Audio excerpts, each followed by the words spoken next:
Say, kids, do you remember when all those white supremacy groups started using Taylor Swift's image, likeness, and music in 2016 when they were rallying for Donald Trump? Remember that? What about this?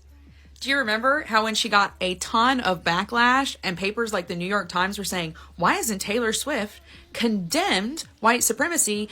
She went to Rolling Stone magazine and answered one question about it in an interview and said, it's really bad. That was her full response.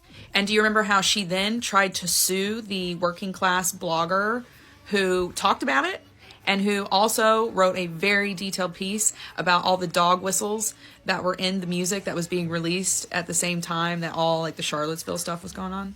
Do you remember that? Remember how she sued that blogger?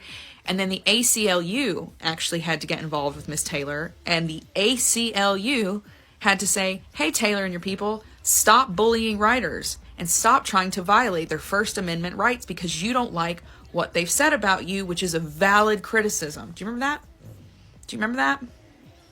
I don't know. It's just so weird to me that someone with this kind of power and platform, who had the power to get on her personal social media profiles and outright condemn white supremacy and anyone who practiced it, decided to sue a blogger instead.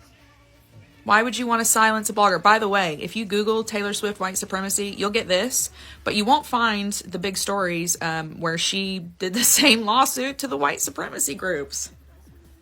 Weird. It's just odd.